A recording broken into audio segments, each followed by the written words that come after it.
After weeks and weeks of Newcastle United chasing the signing of the Crystal Palace centre-back Mark Guehi, are we finally looking at an alternative, looking in a different direction? Reports today that Newcastle have opened talks with Bayer Leverkusen over the 26-year-old centre-back Tapsoba. Yes guys, how's it going? Welcome back to a new video. Hope you guys are all enjoying your week so far. As I say, after days upon days of talk about Mark Guehi, really since the weekend, since Newcastle won their first game of the season. If you haven't seen it already, go check out the vlog. It was a lot of fun. Well, it was a lot of fun. There was plenty of beers drank on that day. I certainly enjoyed it. The game itself was a bit of a nail-biter. Obviously, Shaw getting the red card. Diaz throwing himself all over the floor. But the important thing was we picked up the 3 points. Things like the stack were absolutely booming on the day, which was great to see. The away shirts come out. Like, really, I feel like we kind of ticked a lot of boxes going into the start of the season in terms of the stack opening, all the shirts being ready, everyone getting inside the ground and getting the job done and getting those 3 points. Big game this weekend as we take on Bournemouth away without Fabian Shaw. But I will say, by the way, Crafty came on, played right back in the game when Shaw went off and was right back. Right-sided centre-back, for all intents and purposes, did pretty good. Taking on a Bournemouth side away from home this weekend. I would imagine, as it stands, that it will be Kraft again. You know, despite the fact that we've got the likes of a Kelly on the bench, I think Eddie Howe does still like that left-footed centre-back, right-footed centre-back. But I'm sure what it didn't help with was the price tag of Mark Guehi. The moment Shaw got sent off, Steve Parish gets his emails out and goes, what was it, 665? 70? Well, it's 85 now that Shaw's got sent off. And as I say, we've ticked a lot of good things this summer. But what we haven't ticked, and I think people are growing in frustration. I did actually see a few people say today that, you know what, we still got a strong side. We can still go into this season with a very strong side. But there's no denying that we wanted to fill some key positions: striker, right wing, and centre back. And we've spent a lot of time trying to get this Guehi deal done. It sounds like Crystal Palace have upped the fee. It is reported by, I think, Luke Edwards and The Telegraph and a few other places that it's not done, and that Newcastle still hope that Mark Guehi can become a Newcastle signing. He played at the weekend for Crystal Palace and didn't play well. He was really bad. The Crystal Palace fans were basically saying that his head's turned and it's only a matter of moments till he walks away. However, Newcastle aren't going to wait around for Steve Parish to give the go-ahead. Instead, it is reported today that Newcastle have opened talks with certainly with one team, Bayer Leverkusen, over the centre-back Tapsoba, also being linked with the Chelsea centre-back Disasi as well. If you recognise that name, that's a player that Newcastle were linked with potentially last summer, certainly of late.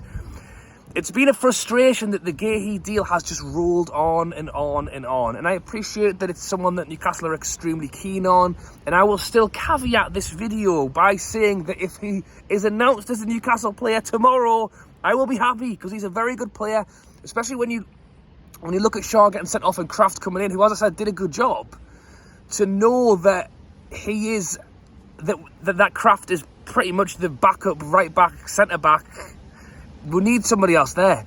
Shaw is a great player, and I'd love to see Shaw play all of this season. As I've mentioned, you could take the opinion that if we're not going to get Guehi, let's just nip it in the bud now. 75 million for Guehi. He's never going to be that expensive again in his career, in my opinion. After a Euros, 2 years left on his deal, he is literally maxed out at how expensive he can be. Crystal Palace have already agreed to sell Anderson to Fulham. But now, apparently, according to Keith Downey, that does not scupper the Guehi deal. I think it does to some degree, because it's putting a lot of pressure on Palace to go out and bring in 2 new centre-backs, which by all means I think they are linked to a Wolfsburg centre-back, so they are trying to do business to bring players in so they can offload Anderson and potentially Guehi to us. But I just think from a Newcastle perspective, you know, we're coming into like the end of the last 2 weeks of the window now, and we've been messed around repeatedly. I get that it's a player that we were clearly very, very keen on, but for me, the price is now too high. Like, the only thing I can say is that if he does come in at whatever price, he will make our team better. If we spend 100 million on him, he will still make our team better. But it's just this constant waiting, the constant, I guess, antagonising from Crystal Palace. I think it's right that Newcastle are making moves to get into other conversations with other teams to just get stuff done. I'm going to come on to the right wing situation in a moment, because we have also been linked with a few players over there. It's been strange the last few days that following the Southampton game, I thought it would be Monday. It's either done or it's not. We're now into Wednesday, you know, another 42, 48, 72 hours later, and there is no update. You know, what is going on? Guehi looks like he doesn't want to be there. You know, his Palace captain looks like his head's turned and he's ready for the move, and nothing has happened with it. See, once again, the birds are not happy about it. You could argue that the fact that everything has gone quiet is actually a good thing. We've seen it with Newcastle before, where things do go quiet and suddenly something changes, and I'm hoping that potentially the changes are that Newcastle have diverted their attention to the Bayern Leverkusen centre-back Tapsoba. The player himself is just 26 years old and is reportedly linked to Newcastle for around 40 to 45 million.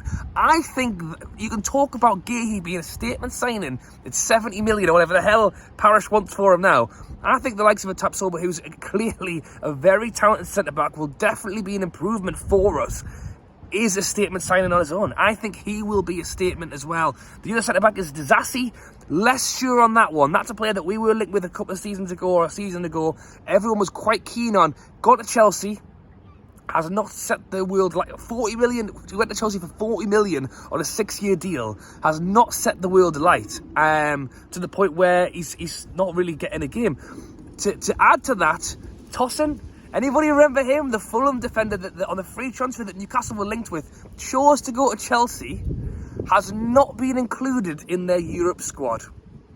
I'm sorry, because I try to be a nice guy, but Tosin, I hope the money was worth it, mate. You know, and fair enough, he's from London, and that's the move he chose to make for European football. And he didn't even get in the European squad. You know, some of the stuff that's going on is just crazy right now. But I think it is good to hear that Newcastle are looking at different options and are not fully eggs all in the Guehi basket. As I say, reported as of today that Newcastle are in talks with Leverkusen over their centre-back. I said I would mention right wingers. A few right wingers are being mentioned right now, one of which is Raheem Sterling. I think that one is actually madness, and I don't think it'll happen. He's on over 300 grand a week. Newcastle will not pay that unless they want to send it to us on loan, and we'll pay 100 grand's worth of his wages. Would I take that for a year? Maybe. I think the conversation of loans is quite key, actually. And I've heard people saying, is it worth, who is it? Chalobah is also being linked to Newcastle on a loan deal. And I tell you what, at this stage in the season now, rather than going, okay, Parish, here's 80 million, let's just take a step back. We don't have Europe this year. We do have Shaw. Botman is on his way back. Lascelles is on his way back. We have Kelly. We have Kraft if we really need him. Do we need to spend 80 million on Guehi? It's hard to say right now because the season hasn't even really got started yet. We could be in the Christmas wishing we'd just spent the money because he was the difference between getting us to where we want to be. But I just think that 80 million can be maybe better used in January. Imagine saving it for next summer and having the 80 million we didn't have spent on Guehi plus the 80 million that we've got for next season, and we actually do have a war chest. I think Newcastle will bring someone in before the window closes, but it being a forced £80 move for Guehi is not sure is the one. Tapsoba I like, and I think for half the fee and have another 40 million to spend on the right winger before it shuts down is not a bad shout. A bit of an impromptu video from me today, so let me know your thoughts down in the comments below on the Guehi saga, on Newcastle looking at Tapsoba, and what you would like to see happen next. Thanks for watching, guys, and I'll catch you later.